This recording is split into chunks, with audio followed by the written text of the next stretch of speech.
अधिवेशनाचा काल कार्यक्रम जो कळला तो सुट्टी नसल्याचा कळला, त्यामुळे काल काही येता आलं नाही.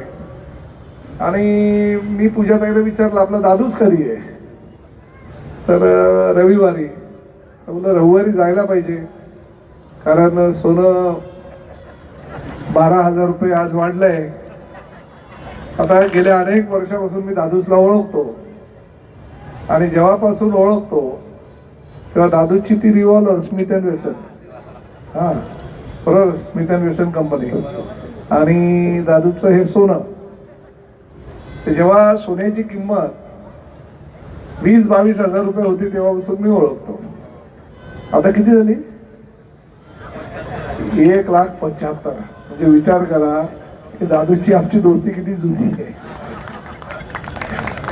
आणि पण एक गोष्ट आहे की सर्वसामान्य गोरगरिबाचा गायक कसा असावा तर तो दादू सारखा असावा. आमचं प्रामुख्याने ठाणे जिल्हा, पालघर जिल्हा, रायगड जिल्हा हा आगरी कोळ्यांचा जिल्हा, आणि ह्या आगरी कोळ्यांच्या जिल्ह्यामध्ये छोटे छोटे कार्यक्रम, स्थानिक लेवलला कार्यक्रम करण्याचं काम करतो. आणि कधीही पैशासाठी किंवा म्हणजे एवढा मोठ्या गायकांचा आणि एवढा सगळ्या कलाकारांचा संच असताना सुद्धा नाही माझं मानधन एवढंच पाहिजे, मला तेवढंच पाहिजे, असा कधी विचार दादूसनी केला नाही. वृत्तवाहिन्यांनी सुद्धा दखल घेऊन दादूसचे अनेक कार्यक्रम केलेले. मी एक मध्ये तरी एकदा टीव्हीवर बघत होतो, अरे बोला हा तर आपला दादूस, हे कुठेही असो दादूस दिसतो. आणि कौतुक आहे. आणि मी ठरवलंय की प्रत्येक वर्षाला दादूचा एक कार्यक्रम आपल्याला ठेवायचा. आता तर ऑफर आहे चैत्र नवरात्राची, निशाताईने फायनल केलंय का? अच्छा, म्हणजे मागणी भरपूर आहे.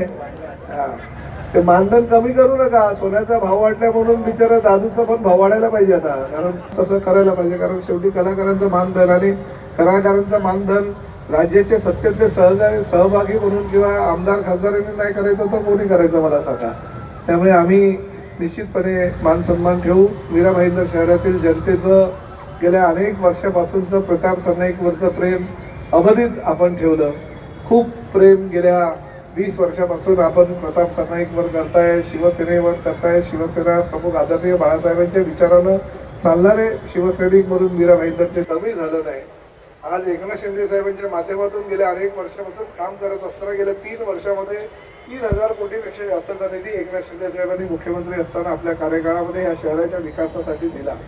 आणि त्या विकासाच्या जीवावर आम्ही महापालिकेमध्ये सत्तेमध्ये सहभागी होऊ असं आम्हाला वाटलं होतं, परंतु